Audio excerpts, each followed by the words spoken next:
All right, looks like we're live. All right, what we have in here. Oh, we got to go back to the beginning. Don English, Dust Devil Girl. Oh gosh, these guys, look how early they were. Wow. I mean, these guys were hanging out hours ago. We'll just skip up to the current time. Look at that. Showing up on April Fool's Day. I'm telling you what.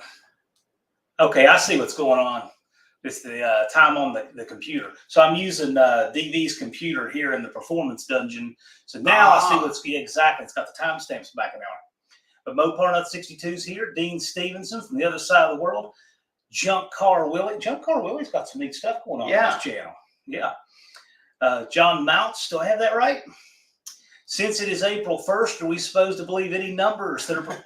You know what? You can believe the number we're going to tell you, and we'll get into that in a minute. Yeah. It's an easy number. easy number.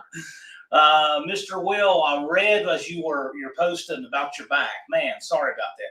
Need you to get well. So Absolutely. Come into Sykeston. Two Hacks. Jeff is here, I see. Unfinished Project. Dart Sport. Imagine that. Dart Sport indeed. Can always rely on Dart Sport. That's, you know what? Dart Sport is never the wrong answer. Never.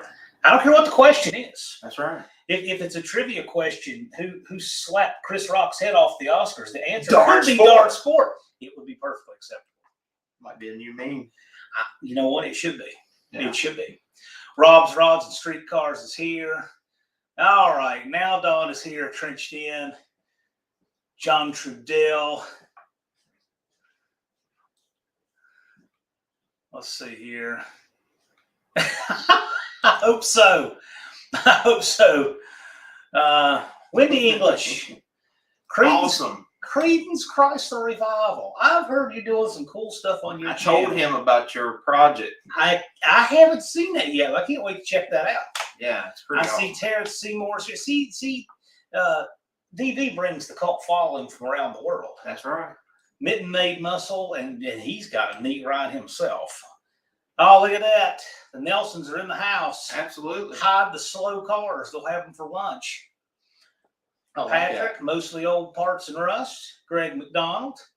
Dr. Art. See, Dr. Art, he's here right now because he's got withdrawal.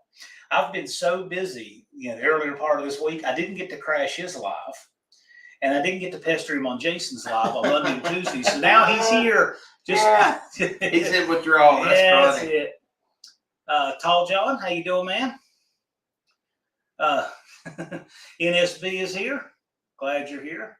If you guys haven't seen NSB's acceptance of Bigfoot's and Mopar's call-out video, that's pretty epic. I love it. It was hilarious. I loved it. The very polite Rude Mopar dude. Will you spray it on the dyno? Well, it's not my engine, so I could hope. Yeah. Might make for some good footage. Bubba Ayers is here. Bubba Ayers, who's just getting ready to crest 400 subscribers. Awesome. Getting close. Outfits Garage is here. Outfits, how many subscribers do you have? The deal still stands. You get to 250. We'll have you on a live and put on a benefit for you. Absolutely. The accountant, Ryan Barth. The accountant. He is the man with a plan. Thank you so kindly. Thank you, man. I appreciate it. I don't know if we could have done it without him. No, we needed him. Yeah. We needed him. He stepped up to the plate. And thank you, Ryan. I appreciate that. Yeah.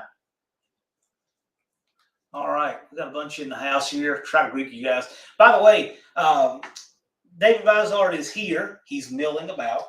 He's making coffee and doing all of these live preparation things that must to keep me alive. There's a story behind that. There he is, and we'll get to that here in a minute as everybody files in. Mopar Man 1978. Yes, sir. Outfits is at 193. All right. Nice. Keep going, man. You're right in the hunt. You're right in the hunt. All right.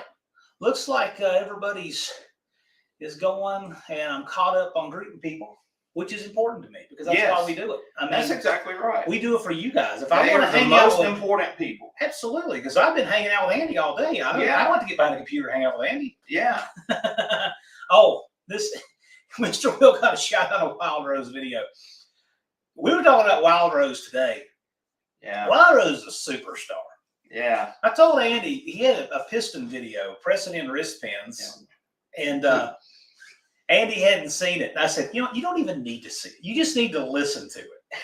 Because that guy is so colorful. It was awesome. He is the best presenter. If we could just get Nolan in front of the camera, he will have his channel get bigger than ours. Yeah. I mean, I can't do it. I mean, that's personality at its best. I love it. David Leonard, been excited about this.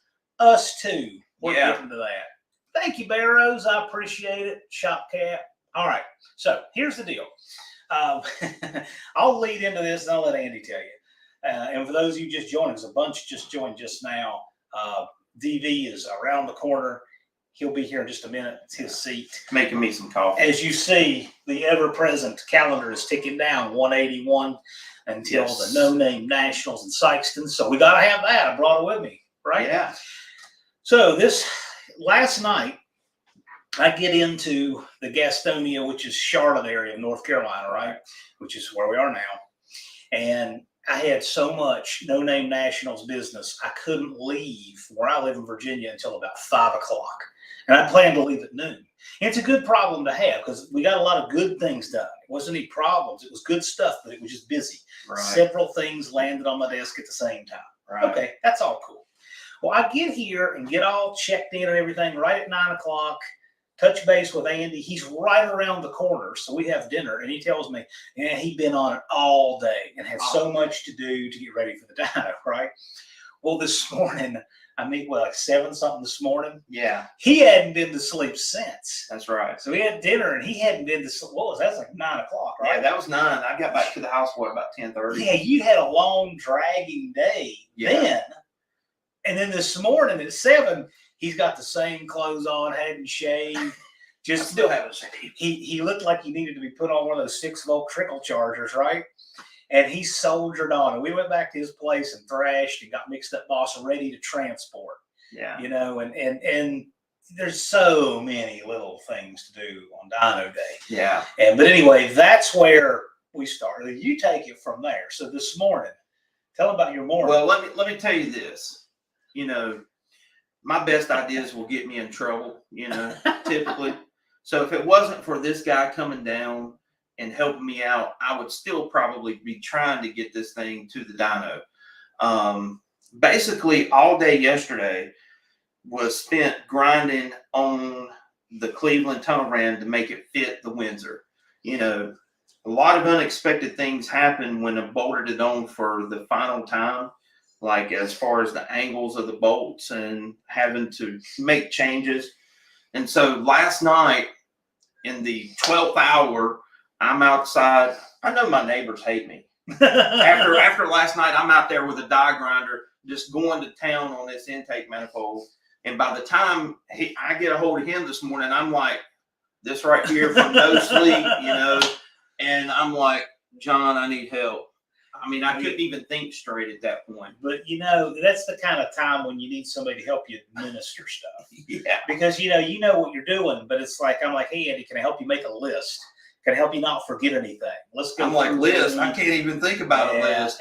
But he took charge. He took charge, and he really came through and helped me out clutch. I mean, it was awesome. Aunt Nancy's watching. Hey, Aunt Nancy, you know what? I needed to be more formal today, so I'm going to fix that. I'm going to dress more formally. Yeah.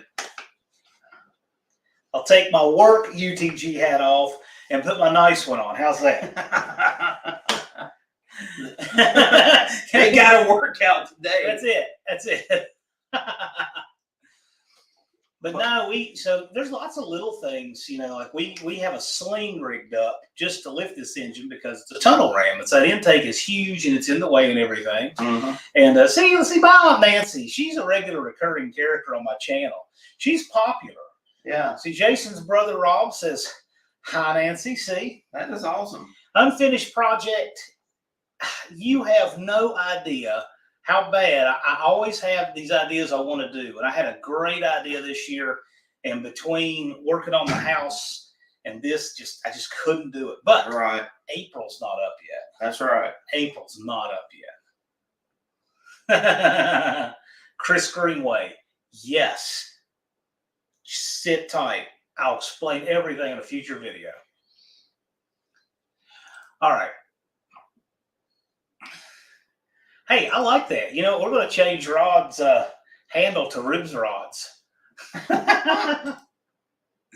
All right. So you want to tell them what happened at the dyno? We got everything loaded up in the truck, everything on the sling. Yeah. Picked it up, and on the cradle, the truck, strapped it down, all that. Yeah, we get to the dyno, and basically, when we get there, this dyno facility is mostly catered towards Chevy engines. And so even though they've hosted the race engine challenge in the past, the first obstacle that we come across was actually docking the motor onto the bed. And so we wound up having to fabricate mounts out of angle iron. Motor mounts. Yeah, had to make motor mounts to get this thing bolted up. And basically, by the time we got rolled into the dyno cell and got ready to do things, man, my brain was so fried from not having sleep. We made the call to pretty much do it in the morning because once you start the engine, there's a whole list of things you have to go through to do. And I just didn't feel like, 5 o'clock on today was the day to do it. You got to make a judgment call. Yeah. So while we had a little more time, here's the deal. We decided to get all the grunt work done. Yeah. And it does a lot of work setting an engine up, getting it in the cradle to put it on the dyno. And that's the thing that kills me, John, because like when you watch these TV shows, yeah, it's kind of like they wheel it in there to the dyno cell, they show it, and 30 seconds later they're making pulls. In reality, it could be nothing further from the truth. Ain't that right, DB? Come on in. Come on in. Look at that. Come on in. Oh, you're not done yet? All right. We could literally have put that engine in the truck a half a dozen times in and out quickly. Yes. Then you can put it on that dyno cart thing, dolly they're going. Because it has to be adjusted to the engine, and you have to measure the depth on the flywheel, and you have to get the right angle on it, and all that stuff. Yeah. And that took a lot of time. I mean, there is a lot to putting an engine on the dyno. And, looking back in my video that I just did, I made the comment at the very beginning that something always comes up. Yeah. And for us today, it was actually docking it to the bed. That was the issue. Yeah. And, and it can be expected, depending on every time you go to the dyno, some little issue will come up and cost you time. Well, and it did. And so today, got it all docked up. Everything is squared up, bolted up, ready to run. And tomorrow we're going to do things like carburetor linkage. That's the kind of thing you don't want to do when you're drowsy. No. And you don't want to do these kind of things. So we're going to get all that stuff done in the morning after he's had a good night's sleep. Yeah, and I'm done. You're right. I'm glad he's here. I appreciate that. He could be just calmed down, but he's here. I appreciate it. So we'll do that. I've been up since 7 o'clock yesterday morning. So yeah. Right. Andy's literally been up 36 hours? Yeah, something like that. 36 hours. 36 hours and not slept once. It's just amazing. I feel like Weekend at Bernie's for all of you fellas, just prop me up in the corner. Right. We're gonna prop him up. Yeah, we did if we had to. But because I'm on Vizard's computer, I can't get up, I might actually try it. We'll see. I may mess up the focus of the camera, but I got to show these guys something. I'm gonna try to. All right, we'll see how this works. We'll try it. How it'll work. I do this from my desk all the time. All right. So this is the engine. We had a sling set up. Yeah. So we can lift it from the heads around that tunnel ram. And it's on a gantry crane. All right. And that dyno where we're doing this is the Race Engine Challenge dyno in Charlotte. And nice guys, super helpful. Super nice. The customer service is amazing. Yes. You could not ask for more helpful guys wanting to do this. No. So anyway, that's on the crane. And then this is actually working pretty good. So I'm going to stick around up here and do this. So this is this morning. Oh, yeah. There's sleep deprived Andy. We're loading it up in the back of my brother's truck. Yeah, we're loading it up. Show them the Lowe's picture. Oh, yeah. So this was good, too. We went this morning, had to get some hardware. And Andy, if he I looks was- like he hadn't slept in a whole day and is getting hardware, that's because he hadn't. So this was an early morning Lowe's run trying to find, and what we had to get was Plenum bolts. the bolts for the plenum, because the four center ones need to have studs and a nut because you can't get to them from the flanges of the carburetor. So we had to improvise and use some 3/4 inch bolts and just that kind of stuff. It's temporary, but it'll work. And then skip ahead here. Oh, that's an opportune moment for me to Yes. squeeze through there. I'm showing some pictures.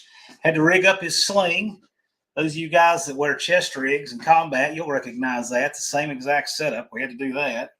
I need to And plug in this. it actually works really nice. Looks like the engine's wearing suspenders, but you lift it from the heads. It's pretty cool. Bring me a seat. I got a souvenir that's going to be on the wall of my studio. Got the piston with half the rod that flew out of the 393, so you're going to see that up here on the studio wall. So We actually took it to the dyno with us as a good luck charm. we did. We did. And yeah, another picture of loading that thing up, getting ready to roll it into the cell. Yeah. And then here we go. Now we're in the dyno room. So you're going to see some more of this. Got it on there, got it docked, and all that good stuff. But yeah, that's progress so far. yes. So now we're just kind of freestyling. We want to bring you guys up to speed on what we're doing. Today we should have made pulls and broken it in, but that's just the nature of the beast. But still going to hang out with you guys. Tell them about it. You're going to get to see something Yeah. you've never seen before. Oh yeah, so a couple of new things. Well, one, there's some new dyno technology you guys are going to get to see that I haven't seen before. Have you seen it before in person, Andy, or just No, that's the first time I've seen it. It'll be new. So you'll get to see some new stuff about that, and then we're going to try to go live with them after we make some pulls from the dyno. So now it's not going to be nice like here in the studio. We're working off data plan, phone, but we're doing it. So if you we're going to try to go live and see how it goes. This is my favorite comment so far. No comment. Can I just greet all those people who are saying hi to me? Of course. Hi guys. You know, I'm beginning to remember names on here, right? So yeah, it's great to see you. And let me tell you something. I've had a lousy day today. These two guys turned up, and it got a whole lot better. Serious. They're not blowing their trumpets, right? Anyway, what did I miss whilst making? we're just bringing them up here. Coffee. Hey, we're just bringing them up to speed on how things went. We just let them know kind of how things. Oh, went. they were perfectly normal. Yeah, perfectly normal chaos. Right? Yes. Now, can I throw something in here? Yes. When you've got your own dyno, you tend not to notice these things. You just keep rolling along doing whatever you have to do. Yeah. And at the end of the project, it may seem like, well, that was quick to get that on the dyno. That was easy. Or it took a bit longer than I thought. But everyone's different. I mean, even if you unless you put an identical deal on there, everyone's different. Right. Yeah. And in your recent video, you said, make sure you've got everything you can account for, because you have to assume the dyno guy doesn't. That's right. And that's a very good piece of advice to follow. Right. Now, where are we at? Well, we're just hanging out with these guys and seeing what comments come in. John there says, hello, Professor DV. Well, that might be overstating the case. So, will the dyno be naturally aspirated, or are you planning on spraying it, Andy? No, this is just going to be all motor this go around. This go around. Yes. The rings have been gapped, and all of the preparations for nitrous have been taking place, And today, while we were setting things up during a little bit of downtime here and there, we discussed all kinds of things like second guessed everything about the combination with them, like, what kind of Yeah. overlap on the cam and preparation of the All of heads, the and above. all that kind of stuff. Oh, here we go. Tall John. Okay, Tall John and I were talking one time about temperature created by the compression of gases. Oh, it's quite high. And why is that? We got the same amount of heat. Don't confuse heat with temperature. Heat is how much energy there is in the gases or whatever it is you're considering. Temperature is how agitated the molecules are, right? There's more heat in a swimming pool full of water than there is in a red hot horseshoe that the blacksmith's going to shoe a horse with, right? Proof of that is that you have a swimming pool and dunk a red hot horseshoe in there and just measure how much the temperature goes up. Not much. Right. But the heat of the horseshoe is gone into that water, or at least a lot of it. Yeah. So to give you a guess, now bearing in mind that I've not been too good all day and I didn't get up until like a couple of hours ago, so I'm still sleepy, I'm going to say that typical 10-to-1 engine is going to get around about 600 degrees-ish, 500 or 600 degrees, right? A diesel gets a lot hotter. It exceeds the ignition temperature of the oil going in, or the fuel. Tom Muse is asking, Hey, are you Tom. stalling to tell numbers? No, There's nothing to tell. We have a truthful number to tell you right now. It's 0. Zero. That's how much horsepower, pound-feet of torque it made today. That's right. 0. Zero. There's another good one, unfinished project. Yes, going to do an actual break-in, and that's just a new neat feature. Tell them about that, the break-in thing. So Greg actually has the capability to measure blow-by. He actually has a meter that we can connect to the crankcase, and when we first fire the engine up, we take an initial reading of that, and then as we run it through the break-in procedure, you will actually be able to physically see the rings seat, because the blow-by will slowly diminish.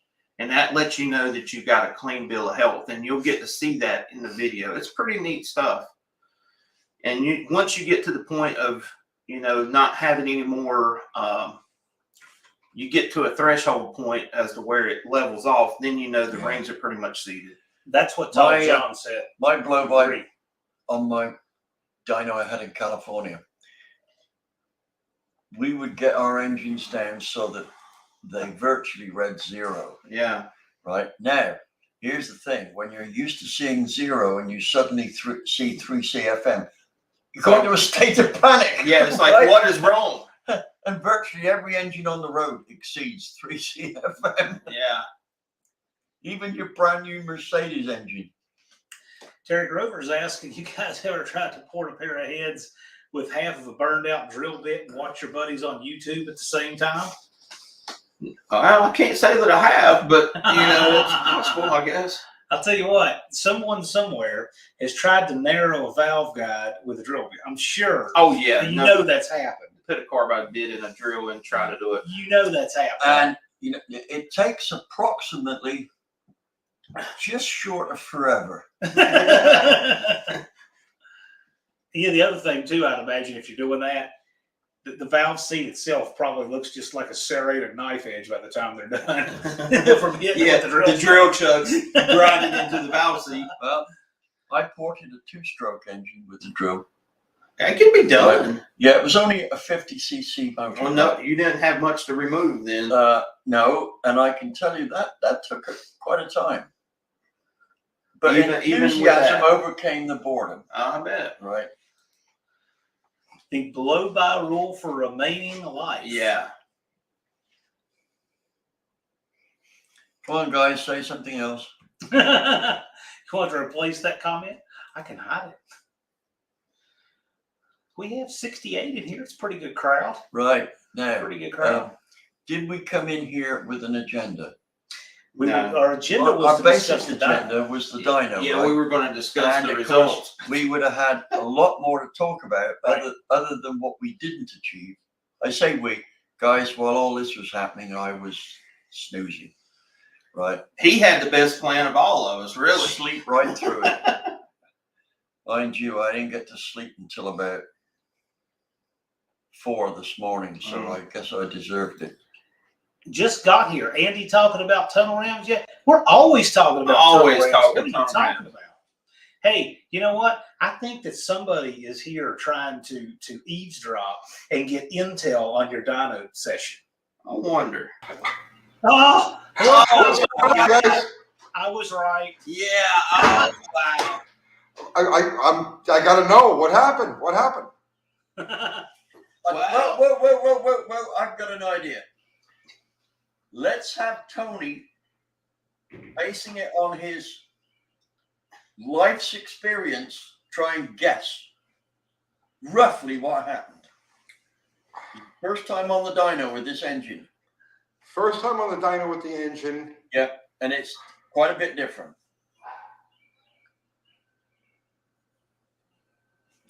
Did it run?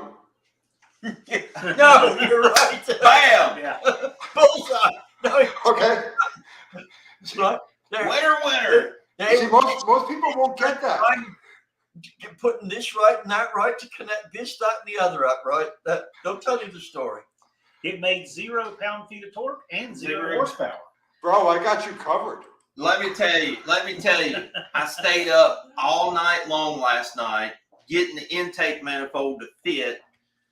This morning at 7 o'clock, I called John. We were supposed to meet up, and I said, I'm nowhere close to meeting up. I said, I need help. So he came over and helped me get it in the back of the truck and get it over to the dyno, which we were late. And then this dyno facility, excellent place, man. Greg and Dennis, top-notch people. But they're typically set up for Chevrolets, right? And so I'm bringing a Ford to the party. And so we had to fabricate mounts, engine mounts for the bed. Yeah, and by the time we got it all docked up to the dyno, I was like, man, I had to sleep. I mean, I got up 7 o'clock yesterday morning, and I was like, dude, I'm out. Andy's been running 36 hours straight. Yeah, I know the feeling, man. We've all been there. yeah, So is it there now, ready to run? yeah, It's ready to rock. Got to put the carburetors and linkage on yeah. and a First thing in couple the of morning. small things, and then we're ready to break it in. We're going to try to do a live from over there, depending Oh, on that would be awesome. how spotty the service is. We really don't know because we're going to be going off a data plan, but Right. it'll be worth a shot, That's awesome. That's awesome. So what's the name of the dyno place that you're raving It's about? Race Engine Challenge Dyno Facility. When Race. the engine masters quit doing typical dyno shootouts back in 2016, I think it was, Greg stepped up to the plate and had the Race Engine Challenge to replace the engine masters. Okay. And then, it's in Charlotte. It's basically about 30 minutes from here. Something like that. Yeah. So Hippie Miller says it would be awesome, and we agree. But what time do you think you'll be able to make it? We have no idea. It's all going to be when we get it broken in and all. I will drop whatever I'm doing to watch that. We are going to be over there at 8:30 in the morning, getting started. We still have to put headers on it, carburetors on it, and the linkage. And outside that, that's pretty much it. Basic stuff. And then we'll be ready to rock and roll. But it's bucked up on the dyno now. Yes. Show him the picture of it. Yeah, I've had some pictures earlier. Since we have a bunch of new people in here, Yes. I'll show. We got some. This is how I have to do it, Tony. I'm on Vizard's computer, but this worked pretty good. We'll do it again.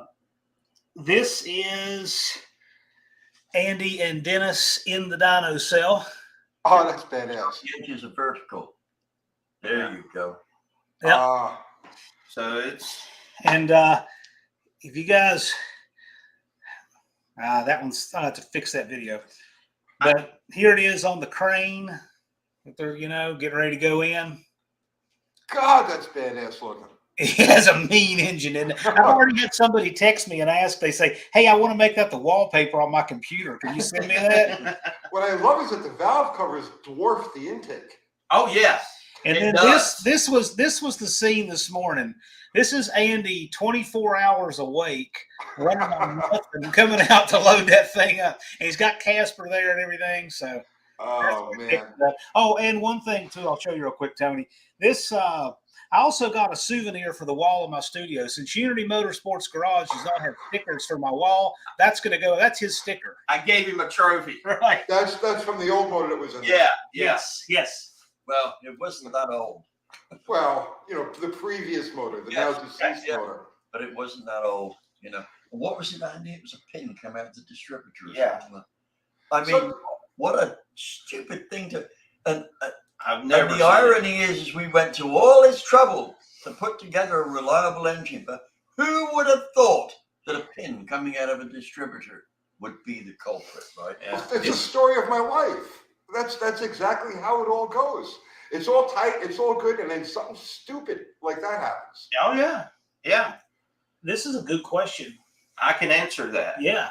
Because in the live chat that Drag Balls had with Mark Campbell, the father of the Dominator, he told that Don Nicholson, even though he ran Kindig as a sponsor, he said he always kept the hood closed and he always ran Hollies, even though he was sponsored by Kindig, because he said the Predators would not run with the Hollies. I did quite a bit of testing for Predators. They commissioned me to do some tests on several engines, and the one thing I found was you can get very good brake specifics, which told me that the fuel atomization was good. And we took pictures looking down, and it was. But the conclusion I came to was that all the manifolds we tested on had been developed for a Holly. And therefore, the fuel distribution between the Kendig and the Holly were somewhat different. And I said, what you need to do now is to make manifolds or design a manifold or show the modification of a manifold that suits the Kendig. Now, up to the conclusion of my tests, my thoughts on the Kendig was that it was a very good carburetor. Its overall capability, mixture delivered throughout the range, was probably better than a Holly at that stage in time. Its ability to distribute fuel in the manifold was not up to the job, right? Or the manifolds weren't up to the carburetor. So I would like to have seen more action with the Kendig carburetor, but I don't know what happened to them. Yeah. Well, David, what year was that you were dealing with the Predator Kendig? Yeah, Tony, it was a long time ago. I'm thinking pre-1990. Really? Yeah. Yeah. Okay. Yeah. Now, don't quote. Wait. The guy who you dealt with, his name is Dale Barlett. Can't remember. I should remember because we worked for him for probably, I emphasize the probably, about 3 weeks. Okay. Dale Barlett bought the rights to the Kendig carburetor, redid a thing or two, and called it the Predator. Yeah. Okay. He had a shop in South Jersey, in not Seaside, it was near Wildwood, New Jersey. So at the same time that he was re-releasing that carburetor, he ran a funny car called the American Eaton, what was it called? The Century Eagle. That's neat. I didn't know. Okay, he was the most obnoxious human I've ever known. Really? Yeah. So during the time that David was dealing with him, just about the time that David was dealing with him, I was dealing with him on the other side. So what happened was this guy had a fire in Englishtown, okay? And it was a really, really bad fire. And you can actually, it's shown on like a lot of these crash and burn videos Yeah. This thing just burns the whole way down the shutdown, and it's just a totally ball of flames. And what happened was they left him for dead in the car because he wasn't moving. You know, the body had all melted and shit, and they couldn't get in there, but he wasn't moving, so they would like drag everything off to the side. So they dragged everything off to the side, still smoldering. They left him in the car. So after about 20 minutes or so, he started to move, right? But he had been baking like a fucking potato the whole time. So when they pulled him out of the car, all of his skin from the back of his head to the back of his ankles stayed in the car. And he was in a burn unit for like 7 or 8 months. Okay. So during that period of time, I was rebuilding that car. And he was putting together the Predator thing. And I ran 2 races with him. I got him qualified at his first. I got him qualified in Canada at the Saint-Air, the Molson Nationals. It was this Canadian race, right? I got him qualified for the first time in his life because he had been running those cars for years. Could never even get into his show. He was always just on fire. That was his thing. He was on fire all the time. So I got him qualified for the first show. We won the first round against Dale Creasy, but he hit a cone, knocked the cone over into Creasy's lane, and crunched the fender on Creasy's car, right? So make a long story short, he was so insane, such a berserk, like, you know, you really couldn't deal with this guy. He was like out there, okay? I quit on the spot in Canada and hitchhiked home back to the States. But that was the whole, and the shop, so we had the funny car in one part of the shop, and then the other part of the shop had all the machinery making the Predator carburetors. Yeah, that's crazy. Did not know that. Yeah, you had to be there. Guy, a relatively short guy. No, he was actually tall. He was like 6'2", 6'3". Well, he's not the guy I dealt with then. No. Must have been someone else. No, I must have dealt with the guy he bought the company off. Probably. It was Ken Dig before he bought it. If the guy was obnoxious, right, no matter how big or small he was, he'd have been thrown out of my shop. Right? One of the things is when you walk through the door of my shop, your manners better be good enough for the Queen. If not, you're out. Right? See, here's the thing. I don't really need business as such. So if I don't like the color of your eyes, screw you. I'm not going to work for you. That's the way I am. Yeah. You better be impressing me that what you want me to do is worth my while. Not in terms of money, right? Association. I agree with you 1,000%. In terms of my fun doing it. I don't do this for a living. I do it because I want. Why do you let's keep say living I on suddenly had 50 million in the bank. Do you know how I changed my lifestyle? You wouldn't. Exactly. Yeah. Zero.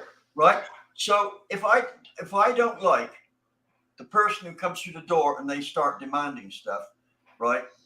The first thing I'm going to do is demand that they leave. Right? So the guy you're describing, if he didn't move, we would have physically thrown him out. Yeah. Right? I'm not standing for bad manners, period.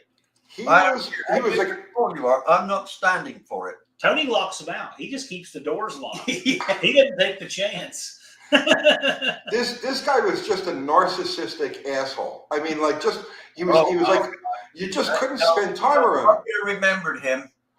But let me tell you what happened. Let me tell you what happened from that. This was in 1990. Okay, this was in 1990, and I had just lost a deal with a team called the Petosa Brothers. So I went and worked for him for these couple of races. I got him qualified. But before that race was over, right, Sunday morning, we were getting ready to run the cars. And Nick Bonenfant used to run Ray Bestis clutches. He used to supply the clutches to all of the race cars. Nick Bonenfant, he was a booking agent. He was like, everybody knew Nick. Nick was like the networking guy. So I'm working on the car, getting ready to go out for the first round. And Nick walks over to me, and he shakes my hand. He sticks his hand out to shake my hand. And I shake his hand, and he says, congratulations. I says, what? What do you congratulate me for? He says, you did what no other man has been able to do. You got that jerk off qualified for a national event. I'm going to get work for you.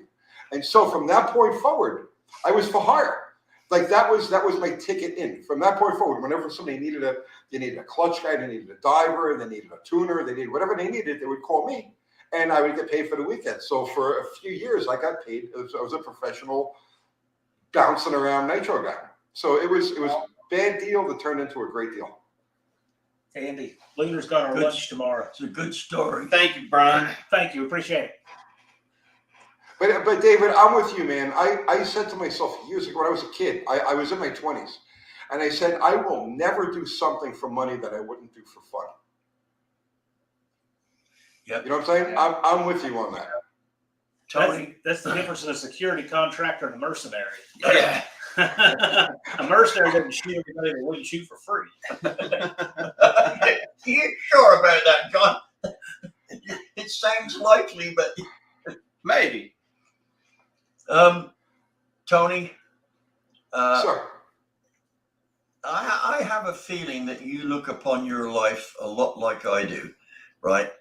And the thing is I have only done what I wanted to do almost my entire working life. So I look on my life as being very blessed, right? I mean, how could it have got better? Only that I would have more money in the bank so I could do more of what I'm doing, but I wouldn't change it, right? I'm with you, David. I wouldn't change a thing. I've had a fantastic life. And You know, that, even allowing, I've had some dud editors in my life, but by the same token, I've had some extremely good ones, right? if I was to drop dead, I'm 60. I'll be 60 like next month, right? Oh, you're a kid. Yeah, I'm a baby. I'm 20 years older than you. David, if I was to, and like this isn't seriously, no exaggeration, okay? If I went to a doctor tomorrow, right? Which I don't go to doctors. I don't want to know what's wrong with me if there is something wrong. Right? But if I went to a doctor tomorrow and he says, "Bro, you got hours to live, right? You're done, right?" I'd be like, "Okay, no problem." I have lived an entire life. Yeah. And it's been a great one. I've had a fantastic ride. No regrets. There's nothing I missed out on. Anything I ever wanted to do with my life, I did to the point that I got tired of it. You know what I mean? It's like people are like, "Oh, get that, let's go to the track, let's do this." I'm like, I'm tired of the freaking track. All I did was track for years and just back and forth. Yeah. And I'm like, everything that I've ever wanted to do, I got to do to the point that I just got tired of it. In And dollars, you're 420. That's a lot of living. We are different in that respect, right? It doesn't happen now, but I raced pretty regularly until I was like 65. And I remember saying to somebody, I remember the morning I got up for my first race. I was so excited, right? And it was still exactly the same. And those two dates were 50 years apart. See, that's nice. I have like PTSD when it comes to, because I dealt with so much extremism. You know what I'm saying? It was, yeah. I was a kid. I was having fun. I was street racing. Everything was great. And then I crossed that line into Nitro Land, and it's not what people think that it is. Like, okay, because you got two levels, right? You have a level where people have a lot of money, they have big sponsors. There's nothing but spare parts. There's nothing but competent people around them, right? Because they have a payroll. And then you have the end of it where I came from, which was like the last of the gypsies, tramps, and thieves that were left over from the 60s and the 70s. And these guys were all desperados. Very little money, very little sanity. Okay, sanity. And the people that I had to work with and train and so on and so forth were all like, I had this one guy, we used to call him Shaky, okay? I got to love Shaky, but we call him Shaky because he was an alcoholic. And when I say an alcoholic, I mean a raging alcoholic. So his rule was 24 hours before we leave for a race, no drinking. So by the time he got to us and we got to the track, he was like this, he had the DTs. But this was a guy that would show up anywhere, anytime. Shaky, he lived in New Hampshire. Shaky, we got to be in Boise, Idaho next weekend. Okay, boss, I'm there. And boom, he's there. So it's like I dealt with so much insanity, so many times working on a race car in the trailer, going down the freaking road, and that I'm just never done that. I'm just done. And now I'm enjoying making YouTube videos. I'm having a blast doing this. I'm surrounding myself with a bunch of guys that I'm really enjoying associating with, like you guys. and the kids, the Junkyard Jet kids, and Mopar Al, and I mean, I'm having a blast. I'm Hey, having a blast. real quick, Tony. Yes. Mike's Mischief. He's asking a question here. Mike, he's asking if he can fly down and rent a car for, I'm assuming, for the No Name Nationals. That's a great question to ask next week. Next Friday, I got Dallas on, and we're going to be doing an update live. And we have an announcement to make in that. You guys aren't going to want to miss it. He wants to be Brett Kepner. Yeah, and then Yeah, I was just going to say, Mr. Dirt. and Dudes with Wrenches, thanks so much. Greatly appreciate it. Yes. Welcome to the live. We're glad you're here. So anyway, So the guys that are watching probably don't know that reference. Brett Kepner was an announcer, he was a TV announcer for all of these races.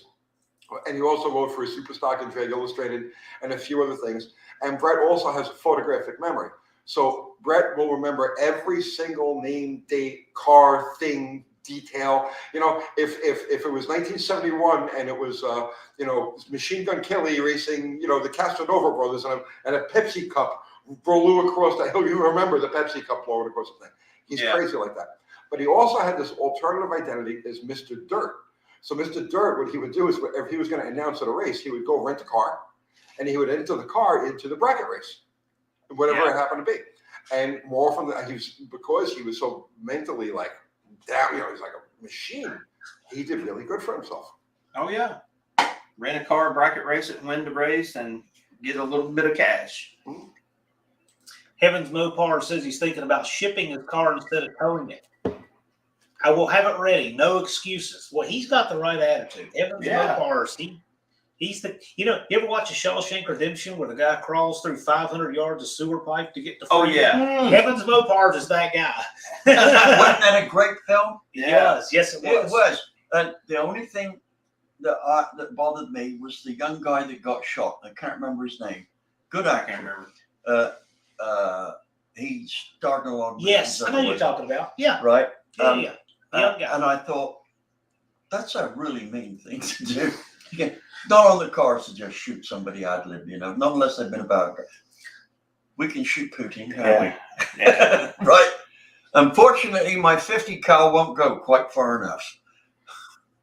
Right. Well, you know what? Anything will fly a long way. It's hitting what you're aiming at. That's the challenge. Yes. Yeah. Well, I target shoot at 2,000 yards, so I'm not bad at long range. Wow. Yeah, and that's not with telescopic sights, that's with iron sights. How do you do that? With great difficulty. Now, let me tell you, no, wait a minute. Let me ask your opinions here. All you guys watching, right?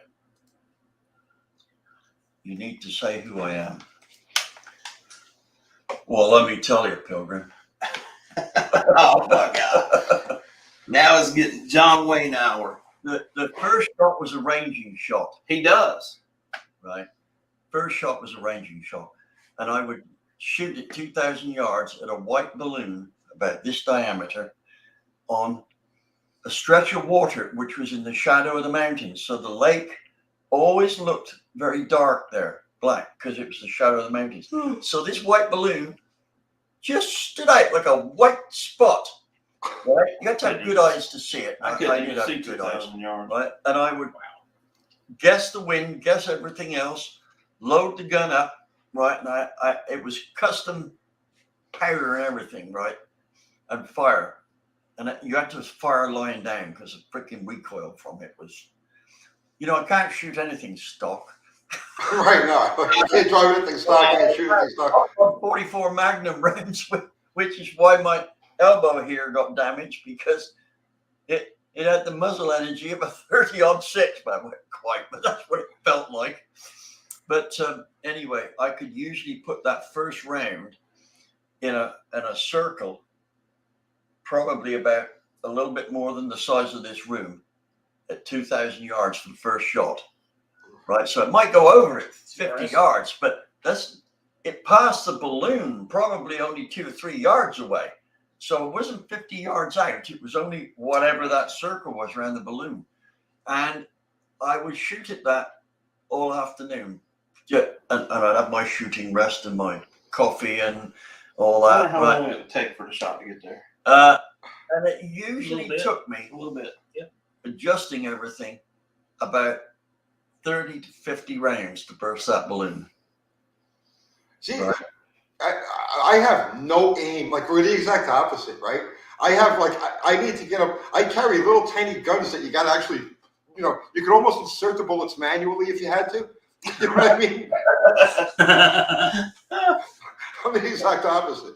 I got a pretty good gun collection here, but I'll tell you what.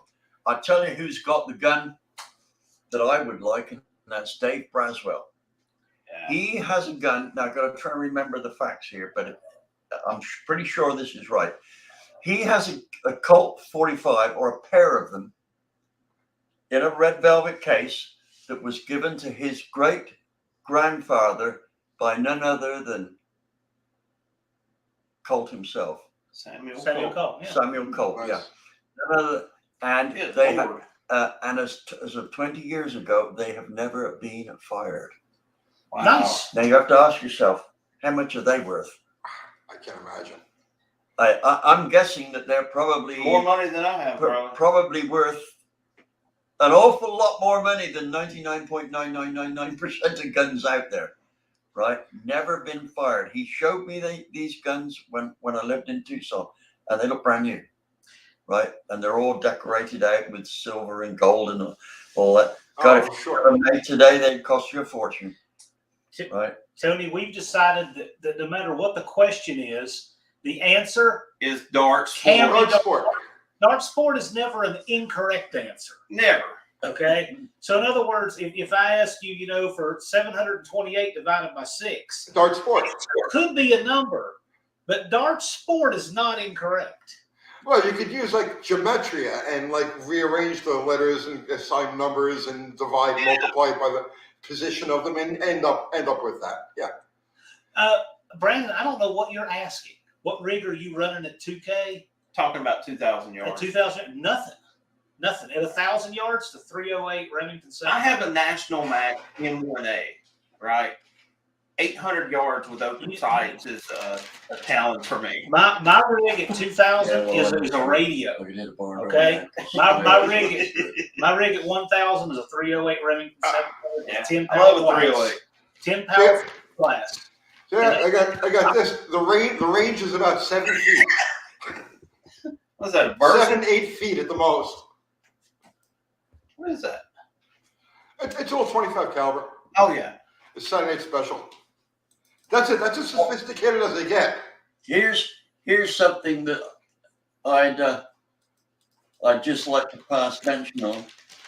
My favorite pistol, and I've got probably 6 or 7, is a Colt 45, a match Colt 45 that Andy gave me, a 1911 match. Yeah. I mean, this baby, I tell you what, it's hard to convince myself that I'm not shooting a rifle, right? Unbelievable. I'm sure if I put the thing in a pistol vise, that at 50 yards and put the bullet through the same hole every time. Hey guys, questions about No Name Nationals? I'm going to be live with Dallas 1 week from right now, our regular Friday evening live. And we have an announcement to make, so we'll have a guest on that live. That'd be fun. But your questions about No Name Nationals, we'll get into all of them then. Right now, we have the Brain Trust on here. And we have Andy and DB and Tony here. So that's, if I'm not highlighting the questions, that's why, because we're going to have plenty of opportunities to answer that stuff. This is interesting. So Terrence Seymour, who lives on the other side of the world, he's the weapons curator at the National Army Museum in New Zealand. That is awesome. Isn't that interesting? That's a killer job. Can I say something to Terrence Seymour there? Terrence, you're wrong. I've been to New Zealand maybe a half a dozen times at least, right? I guess all told, I've probably spent 4 or 5 months in New Zealand. Great place, great people, love it. And Australia. I tell people over here, if they ever get the opportunity to go to Australia or New Zealand, do not pass it up. It'll be their loss. Dakota's timeout. Dakota's timeout is here. I'm trying to decide. We're going to let Dakota have amnesty tonight, or are we going to time him out? He only gets timed out on my show, though, no? No. He can get timed out here, too. Here, I'll tell you what. How's this? if any of my mods see it, want to time him out, he's fair game. But I won't time him out tonight. Yeah, I'm gonna feel weird if he gets timed out on somebody else's thing. He gets timed out Feels on like lots of cheating other. on you, Tony. I saw Dakota on somebody else's live one time, not one of mine or yours, that he got timed out. I thought it was hilarious. Evan Joe Parr's got a shipping quote, $1,200 one way to ship. You know what I would do, honestly? If you got a $1,200 quote, make that for the trip back, so in case you blow it up. Yeah. Try to drive it there. I mean, you guys can always team up and rent a car carrier for like. That's what I'm saying. I think a You could 7-car do it. carrier. You could I think that would be brilliant. Who the hell wants to tow their car? Who will drive their car, tow their car all of these miles? And when you can team up with other guys in your area and do it effectively, I mean, yeah, it makes sense. Hey, Don, we'd all like to choose the depth of our targets. That defeats the purpose now, doesn't it? so let's wait. With my target, it's going to be 21 feet away. Yeah. Let's get back to talking about cars because, like, I got it. I was like, I was looking forward to this all day because I want to see what this damn thing was going to do. I was too. Yeah. Right. But it never got to the dyno. So let's. I want to know David's opinion on this. David, your educated opinion. Within 25 horsepower, what's that thing going to make at what RPM? Okay, now I've got to recall everything in it. You realize this project's been going on a couple of years. So Yeah. Okay. how many engines never I've been left. involved in since then? I seem to remember that our target was over 700 horsepower with street drivability. Yeah. Right. You see, the total power wasn't. We talked about this, and we came to the conclusion that the engine, if we went all out with it as a race engine, would 1,000 horsepower is on, Easy. right? Yeah. It looks like 1,000 horsepower. Tow anything worth a darn, Yeah. right? Now the thing is that Andy's last engine, which made, I don't know, it was about 600 something horsepower. Yeah. Right. The thing is the motor was pretty street drivable. I mean, he used it to go to work. God damn it! Yeah. Right. You got mulch in it. How many people have a race car with a bed full of mulch up to the cab? When he took a test drive with me, and I've got a video of this. And we pulled up to a stop sign, and he put it in high gear. It was just fine. and it would pull away in high gear under a load, no issue. Oh, I believe it. I believe it. Well, you can see it on the video. Now, part of that drivability was the torque converter, right? Yeah. The torque converter was Pretty a loose. halfway house between street Yeah. and track, wasn't it? Yeah. I mean, the problem is with the weight distribution of the truck and all that, if you didn't have good slicks on it and you hit the throttle in the street, you burn rubber well through second gear, right? Yeah. I mean, Easy. so the problem is get the power down, Yeah. right? There is no point in having horsepower you can't put down to the road. That's right. Now, the other thing is we had to consider mileage. You could have drive this thing to work. Yeah. So it wasn't, build it and let's see how much horsepower it made. What it made was I can't remember what it was. It was just like slightly two. Yeah. It made 1.42 foot-pounds per Yeah, year. the Like foot 540. The foot-pounds. foot-pounds on it was really top rate. I mean, it was a 10.5 to 1 motor, and it made 1.42. It was 1.427. It Yeah. was nearly 1.43 foot-pounds, right? Well, look through some of the Engine Masters challenges, and you'll see that would have rated top torque, Yeah. right? Or amongst the top torque. That's a good figure. And the thing is it pulled from All five. everywhere. Yeah, All five. it pulled. You could drive it from 2,000 RPM to 7, just like that.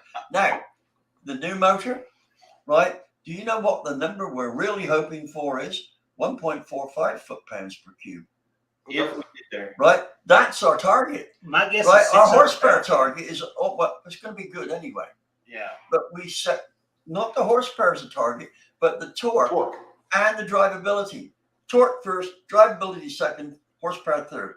And Andy's asked me this question, well, how much do you think it'll make? And I said, Andy, it should be over 700. Your problem is not going to be how much horsepower does the engine make, it's how much of it can you put down. That's right. And See? there you go. That's why, I'm counting on see what happened today, right? So Yeah. little odds and ends, and it kept me from getting the thing on the dyno. I'm counting on that. It's all a new combination. It still needs to be sorted out. If you think it's going to take a month to get it done, it's going to take 2 months or 3 months.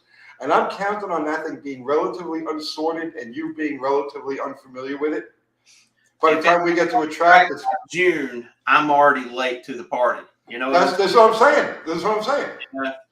We got a couple good questions up here. Like, I know you're going to make it. But I'm thinking that it's not going to be sorted by that time. and that's very well a possibility. That's the unknown. That's what I love about this. Jonathan's asking the question for DV. Have you ever ported a set of small block Mopar heads and your thoughts on them? Any Yes, supporting? but I remember working on them and thinking that they have some potential. But here's the thing, this was 30 years ago, right? And my memory of things often is not as good as it could be. It wasn't bad, but after my brain surgery, the only thing I can remember was the color of the heads, right? Oh, and the port. They seem to have taken the Chevrolet design and made it more Chevrolet, right? If that makes any sense. The ports were, yeah, it was all kind of more open. Yeah. Right. And that's basically all I can remember. But here's something that all of you Mopar guys might like to hear. One of the fastest Formula 5000 cars in England in the heyday had a Chrysler engine. That's exactly right. Right. It ran up there with everybody else. And I'm talking about in the Formula 5000 days, one of the company's engines to have, even for Americans, was Mike Smith Motors. They were in England, right? His fuel injected Chevy engines were the top of the line, right? It's funny, at the time, Sig Urson was over to visit me, right? And he said to me, why don't these guys run roller camshafts? And he said, they're all going to instantly pick up 25, 30 horsepower. And I can't remember what I said back, but it was something along the lines of, I think they're scared of them because they're all so different. Even the Mike Smith engines, as I remember, had flat tappet cams. Or the advantage they had was they were using a roller cam and nobody else was. Right. Right? What year was this? Oh, Tony, Probably early. we're talking about around the 1970s. Okay. Right. I say around it. I don't know whether it was above or below. Right. But I remember at one of the meets, this is what I remember. At one of the meets, I saw Jackie Stewart had one of these new face helmets. Right. And he was doing really good on the track. And I kind of bumped into him. Like your helmet. Right. Yeah. What's that question there? This is a pretty good question. We were talking about this today while we were fitting up that engine. Yeah. We were talking about tunnel rams and actual air demand and booster signal and all these things, and it all ties into this.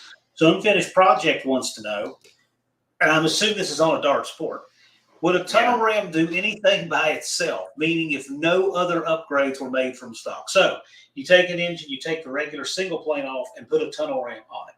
Yes, but you'll never find one with small enough runners. Yeah.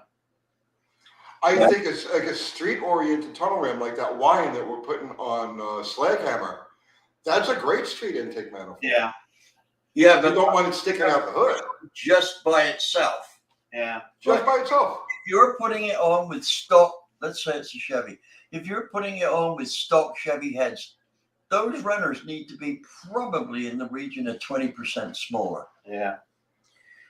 What I have found is if you put one on, you're going to find that it makes torque in between a good dual plane and a good single plane.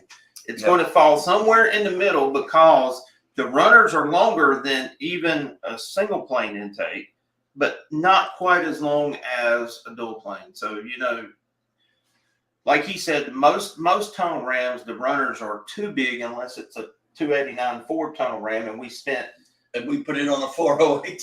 Yeah, we put it on my 393 and spent 80 hours grinding on it, but still couldn't get it. Joe Simpson's asking, when is the dyno date? Well, it was today and tomorrow, and today turned into Debacle. well, it turned into a whole bunch of making. We had to fabricate from scratch some Ford motor mounts Yes. and reconfigure this dyno. See, this guy does a lot of SB2 Chevrolet stuff. Yes. It is a first class dyno facility. Yeah. And they're fantastic customer service, great people. I would love to put some on the dyno there, Yeah. but they weren't quite ready at the moment for a Ford. Now we're ready now. The engine's boxed It's up. docked ready to go. the dyno. So tomorrow we're gonna make some pulls. We're gonna go live from over there, and you'll get to see it. Yeah. And buckle your seatbelt because I think that thing's gonna make some power. Yeah, no, Hey, there's my brother. Hey, Andy Guys, Brothers in the What's house. up, Johnny? I won't be over there. For everybody to know, even though his name's Steve, I call him Johnny. We've been doing that for years. Oh, it's your brother. Yeah, that's my brother. What did What's Tom- happening, man? Tom just says if Oh. a Ford can run against a Ferrari, a Mopar can run the 5000. Yeah, I guess so. Well, Lunar's looking to make a 1,500-mile road trip with a Supra. Good luck, man. If you want to Sweet. do all the stuff you say you want to do, it's going to be rough on that car. You better be ready. A lot of road tripping, a lot of racing, a lot of burnout contests, and nobody there is going to have Supra parts. So pack well. So I'm sure a lot of people want to know. Now, this is a good first-class dyno facility. Yes. Yes. All right. Yeah. What is the actual cost of beginning to end, booking the time at this place? What is this going to cost? Average. I don't know if you cut. Don't worry if you cut a deal on that. Don't talk about if you cut a deal. The average person, they're gonna take their motor to this place, plug it in, and put it through its paces. What's the dollar cost going to be? You're going to be somewhere in the neighborhood of like $800 to $1,000, give or take. And what are you getting for that money exactly? When you go, basically, it's kind of like it's how much data you want to obtain, because most dynos you can just bolt the engine to it and run it. You know what I'm saying? But this dyno is special in the fact that it has knock sensors. You know, it has the blow-by meter, so that you can, when you're actually breaking the engine in on the dyno, it measures the blow-by from the crankcase. Tell you when the rings are set. And then when the rings are seated, you know it. You know, it's not a guessing game. So, and I think that's pretty cool. And there's a lot of, I mean, you can get a lot of data, you know, so, but you're getting a lot for your money when it comes to that. Now, you know, like I've said before, not every engine gets dynoed. You know, basically, if it's like this engine right here, this is special to me. You know what I'm saying? Mm-hmm. So that's why it's being dynoed. It's like, I can say that it makes 750 horsepower. The numbers will support it, but does it really? You know what I'm saying? And it's kind of like, well, this is what it's about. You And it's gotta going to know. make, you got to know. You gotta know. Well, I mean, it's a There's brand new. going to be, and I tell you what, we're going to do an excellent video with these guys talking about how dyno numbers can be cheated. You will love to yeah. see this. Oh, You will see it firsthand from these guys. They will give you the lowdown on how dynos can be manipulated. And it's important for people to know that, Yes. because, you know, I've seen, I'll give you a personal story. I had a buddy of mine who bought a crate engine, or an engine from a place in Tennessee, not naming names, because it's not my engine, not my, anyways. This thing's supposedly made over 600 horsepower. I mean, 700 horsepower. Small block Chevy, 434 cubic inch. He replaced a 406 in a 55 Chevy that ran 670s in the 8th mile, right? That's what the 406 did. We put the engine in the car. Now, this thing is making 700 plus horsepower, and go to the track, and it went 7 O's right out of the gate. Call the guy up. Oh, it's your torque converter. Oh, it's your headers. Everything other than what the engine was. Even after he went through tooth and nail, the car wound up only running 640s. You know what I'm saying? And then the weight, and with that power, it should have been a 590, 580 car. So Yeah. How heavy was it? it was right at 3,000 pounds. What, with driver? Yeah, Yeah. it was a light car. Dakota's asking a good question here about cross rams. Tested one against a dual plane or a good single plane. What are your thoughts on that versus a I've conventional manifold? I've never tested I one. tested the Smoky cross ram, right? That's Josephine. Hello, my dear. Right. You want to say hello to everybody? No. Hi. Your coffee's ready, my dear. Just punch the button. Okay. Why? I told you to close this all the time.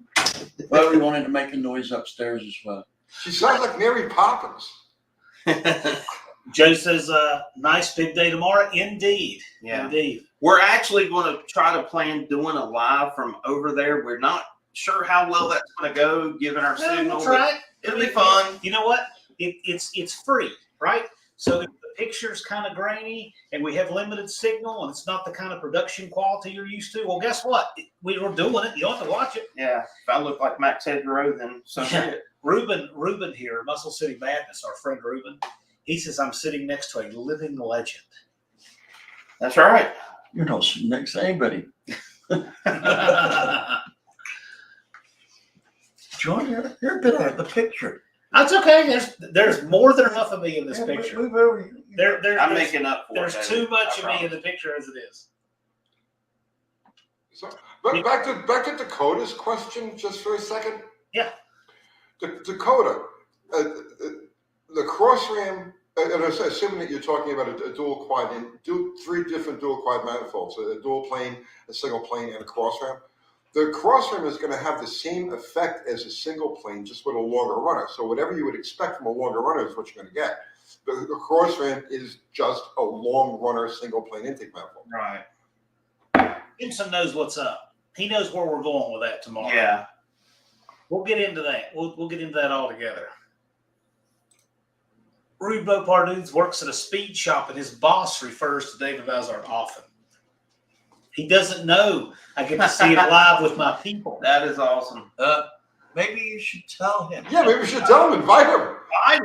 Invite him. Yeah. Right? So, That's the awesome thing about YouTube. It brings the legends to the people. Well, I mean, can I just make a statement here? Tony, you probably have the same deal, right? We get all these great compliments from people, but at the end of the day, we're just guys, That's right. exactly. right? You all put your pants on the same way I did, Mhm. and right? You mean you So- jump into yours at a height of 4 feet? Yeah, That's how I put mine on. doesn't everybody? That's what I thought. I like to light mine on fire first and then pull them out. Oh, that's good. Okay. Yeah. So you're one of the hot pants deals. Yes. But you're exactly right. You talk to anybody. Okay, wait. There's a lot of guys who are just very egocentric, very ego-driven. They're generally not. They become successful based on how much they spend. Okay, and then there are guys like you who have just been at it your whole life, turning wrenches, thinking, tweaking, doing all this other stuff, and you remain grounded. You never got rich. You never had that. You never bought your fame or your notoriety. You worked for it, and because of that, you're grounded, and you're just one of the guys. We're all just one of the guys. And I think it's important for like the people who watch our channels and stuff like that. They understand that. You know what I mean? I don't consider myself any different than my viewers. I just have more experience than most of my viewers, and I think you look at the whole thing the same way. You know what? I had people ask me how can Tony stand to hang out with me? And it's easy. I'm not a fanboy. We're just people. We hang out. Yeah. And it's just, and that's true of everybody in the shop with him over there. Yeah. Exactly.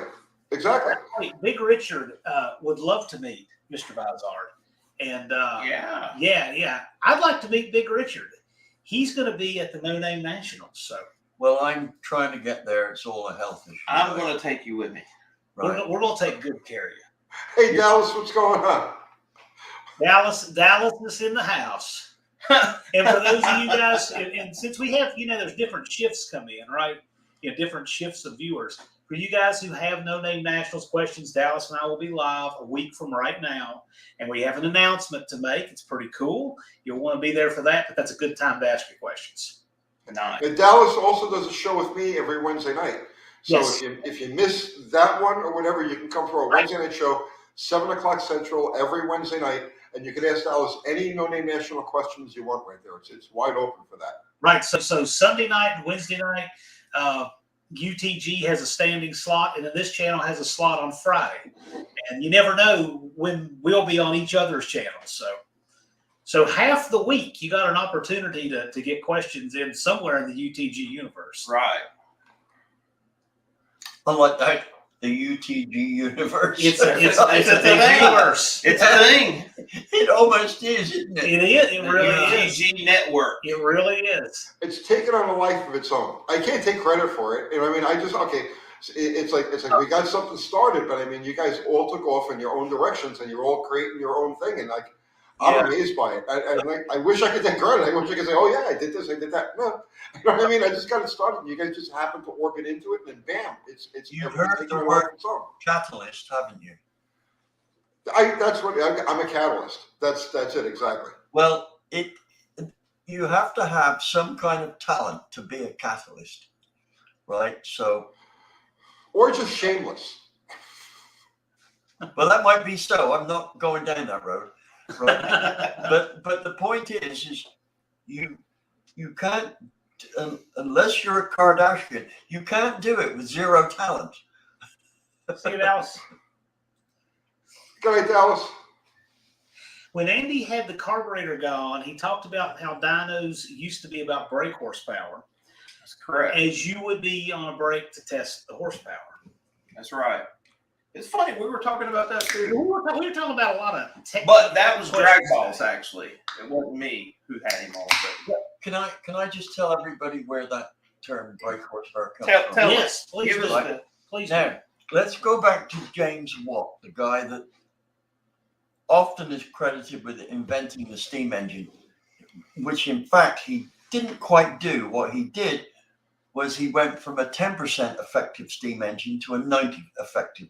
So he's given the credit for it. But anyway, he had to tell the mine that these steam engines were used to pump water in mines, pump the water out of mines, right? They weren't mining water, they were mining coal and that. But anyway, the thing was he had to tell the mine owners that were going to be his customers how many horses or mules they would replace, right? So what they did was they would have this steam engine and they put a big wheel on it, which is like a pulley flywheel, right? Okay. And they would have a rope fixed to something really secure up here, and the pulley was here, and the rope came down. No, it came down, went around one pulley over the rope and onto a weight, right? So the more weight they put on it, the more it put a brake on that pulley, right? So they would measure, and of course, to keep it from catching fire, they'd have to throw buckets of water over it, right? So with a steam engine, you're not going to go rum, rum, rum with them. It's just going to go all the time. So really what they did was they would see how much weight they could put on it whilst maintaining a certain RPM, right? Hence the word brake horsepower. Now, the first engine that he did here was made about 12 horsepower, right? No, they had to know how many, they measured it in pounds-feet of torque, but they didn't know what a horse was worth. So as the story goes, and there's several versions of it, they put some weights down a well, and where the bucket wound up, they put a pulley, right? And they would have these horses get it going, and they pull the weight up, and he would time them. right? Well, they did that with quite a few horses, and it turned out that the average horse back in early 1800s could pull up 22,000 foot-pounds, could deliver 22,000 foot-pounds per minute, or that would have been about 380, 400 pounds feet per second, right? And they thought, well, you know, there's some pretty strong horses around. We've seen it shows and all that. Well, we don't know for sure. So we'll make it, well, add 50% on. We'll make it 33 foot-pounds. So that was how they came up with the horsepower. 550 foot-pounds per second, or 33,000 per minute. And that became the standard horsepower. Now, the interesting thing is the French had to come up with their own horsepower, which is something like 250 foot-pounds a minute different. Why, I don't know. And I can't remember if it was just over or just under, right? Well, they could have just used this and it'd be standard everywhere. Yeah. So French cars, I'm not sure about this because I haven't looked into it lately, but I think their horsepower rating is not the SAE one that we in the real world use. In their world, they use a slightly different one. So The French have their own world. French Yeah. and the Germans use a slightly different one, which gives them a lower number, right? So if you have a 100 horsepower BMW rated by them, and you have a 100 horsepower something or other here, the German 100 horsepower is more powerful. Well, don't they rate them in watts? Now they do, right? And it's in Newton meters and watts, right? Okay. Now the thing is I guess I'm a James Watt fan, right? In as much as he's the guy that quoted it in foot-pounds, and if it's good enough for him, it's good enough for me. Yeah, sure, I can work in Newton meters and watts and all that, but I like Good old fashioned horsepower. right? That's You right. know, with the story you're telling, it reminded me of something completely unrelated, but it comes from that same era, the same period of time. You know the word sabotage, right? Mhm. Yep. Okay, that comes from the French during the Industrial Revolution, that same period of time, when they invented the steam engine, and they had the steam engine turn on these pulleys, right, that would run the factories. And they ran off of these belt systems that ran around the roof, right on the ceiling, okay? Yeah. To each of the different machines. Well, when the workers had enough, it was like, okay, we need a break, we got to stop, because this is like brutal shit. They used to take their shoes, and the style of shoes that they were called sabots. Yes. Yep. Somebody would take their shoe and throw it up into the conveyor belt, the Yeah. belt that ran, the drive belt that ran, and it would derail the belt and knock it to the ground. The word taj is ground, or sort of floor. So sabotage, that's where sabotage came from. It was shoe Shoe ground. ground. I didn't know that. Yep. Yeah. Same period of time. That is pretty Now, awesome. I like okay, that. I'm going to ask everybody here because they seem familiar, right? The proper pronunciation of the word for the jacket that goes around a bullet is sabo, right? Okay. Yes. Yeah. What's that?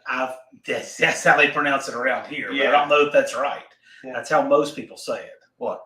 Most people Sabbath. say Sabbath, but I don't know that that's right. But most people Because say I it. think it's French. Sabo. Sabo, like a shoe Sabo. round the bullet. Yeah, I all of these words are all interconnected, and you know their roots all come French and Italian, you know, all of those languages, Spanish. They're all of our languages made up of those older languages. Oh yeah. But linguistics is so important.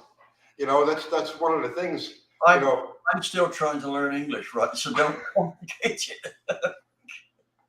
No, I tell people I speak 2 languages, English and rubbish. English and was- rubbish.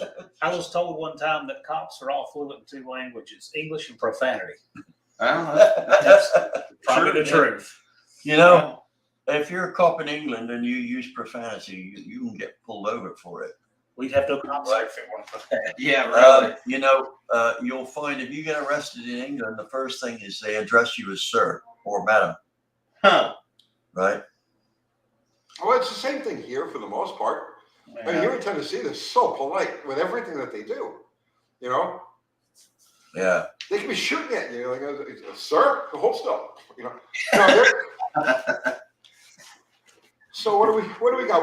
Who's Just they're now they're talking about slugs. Yeah. See, yeah, John got the sad aunt, and then Jody says say bro.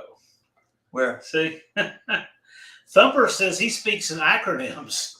Who does? Thumper, the sweaty fat guy. Yeah. Oh. Thumper, the sweaty fat guy. By the way, he is an expert on ethanol fuel. Yeah. he lives it. His life is ethanol. I mean, it's just Ethanol fuel, yes. Really? In fact, Gotta talk to him. He and I are going to do a live pretty soon about ethanol fuel. Ooh, can I get involved? Of in that? course you can. I yes. would like to see this guy face to face, right? Are you sure? To thank him Yes. for his service in the military, Yes. if nothing else. He's a really cool guy. He was on a live I had, just a social live not long ago. So yes, we're going to do that, and we'll hook you guys up. And I'm about to fall over. Yeah, Andy's about to fall over. So I'll tell you what, guys, because Andy is about to completely croak out. You've only been awake 37 and a half hours. You're all right. a man needs his beauty rest.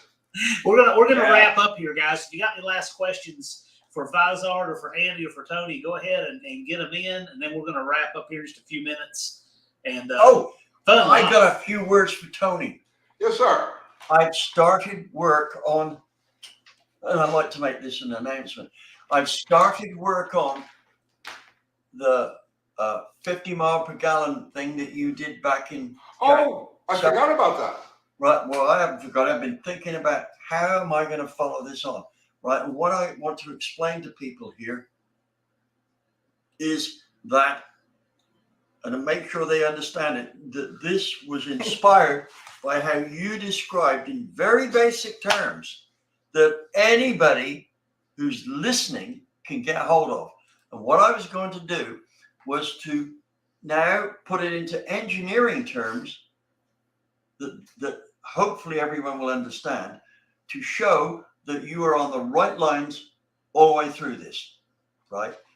Now I'm saying this, and it sounds like I must totally agree with Tony, but I've built a 50 mile per gallon carburetor.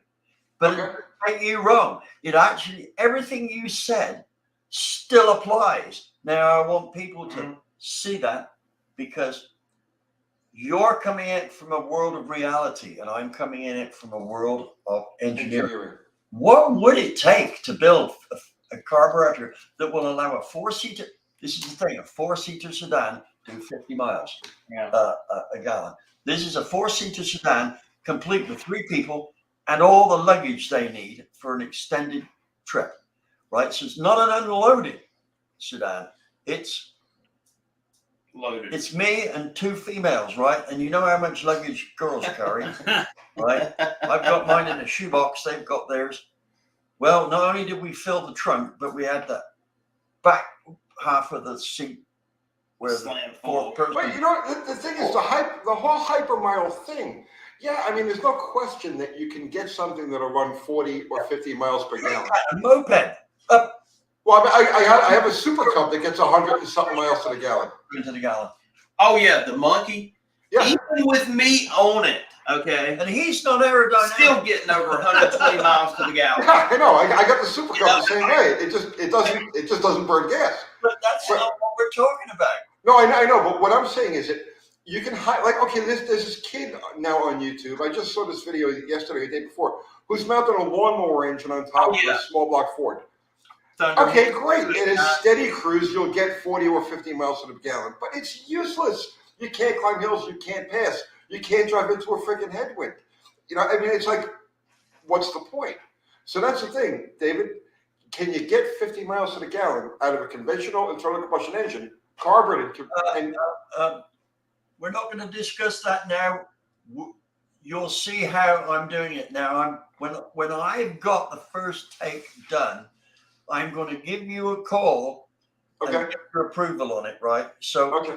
in effect, this is a joint project because at the end of the day, unless I'm completely, you'll have final editing control over it, right? In case I misinterpreted something you said or whatever. That's okay. We'll get together, David. Let's just get together and do the video. I'm gonna do it up to the finished point, and then you get. Yeah. So basically, the final editing will be you and Marvin. Yeah. Principally you, because the whole thing is predicated on where you started off.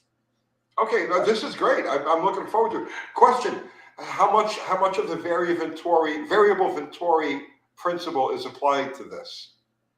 Now wait a minute. Say that again. I thought you were going to say one thing, and by the time I realized you're saying something else, I'd lost what the first part was. I might have my autism might have kicked in, and I think I stumbled a couple of words.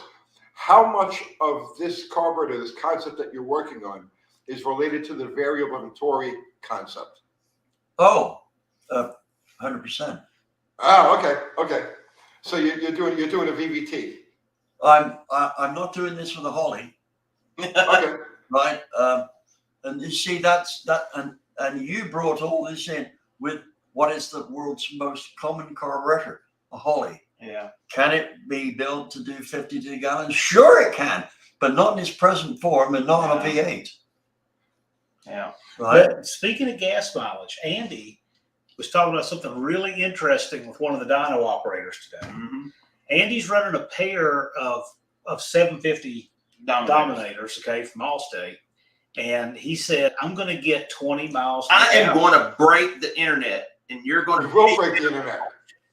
Andy's got a good theory on the mileage situation with Dominators. And because he delivered 16.4 miles per gallon with the 393 in a 4,000 pound truck, if anybody can do it, it's him. But I'm really interested because it does apply to the real world. I'm actually referencing. Starting off with a very nicely prepped carburetor. What's the guy's name? Jim at Allstate. Jim at all, and I had a good look at these carburetors, and at this stage in time, I really approve of what he's done. It's nice. Yeah. So, and Andy has got away with calibrating carburetors. I'm putting these two together, and I think if anyone can do it, it's what this guy said, right?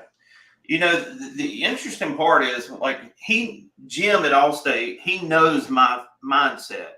So when he built the carburetors, he already made it with tunable restrictions in the intermediate circuit so that I can go in there and tailor and pull fuel out of it off of idle. And here's my basis off of what I'm saying.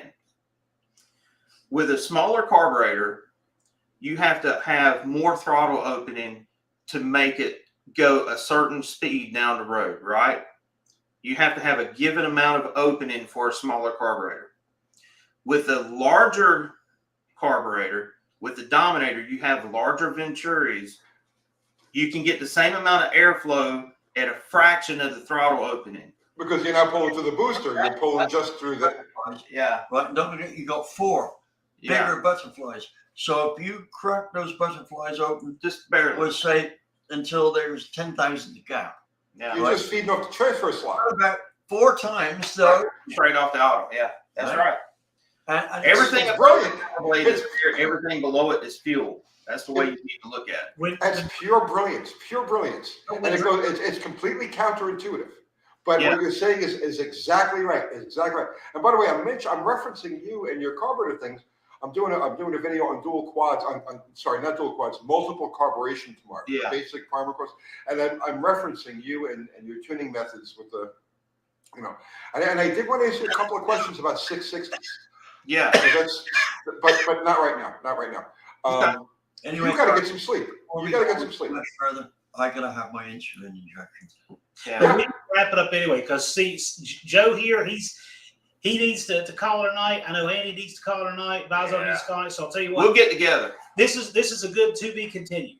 Too To be many. continued. So we got a great topic to pick back up on next time. So I want to thank my moderators, Just Mopar Joe, Unity Motorsports Garage. You was slacking tonight. You didn't I ask was a slack- single person. I know. Laying down on the job, literally. Blake from Bad Tree Productions and Fubar the Axe, who's usually lurking whether he's posting or not. Want to thank Tony for coming on the stream. Absolutely. thank- Oh, thank you for having me. Yeah, thanks for having us, man. It's been And- fun. I need to say to Tom Mears, I still owe you a phone call. Still And a you phone know call. what? And the last call and the last post of the night is never the wrong answer. Dart Dart sport. Dart sport. So with that, I'm gonna wrap up. We'll see you guys. Good night, guys, and good night, everybody in the chat. We'll see Yeah. you. Good night, all. Catch y'all later. Good night. Cheers.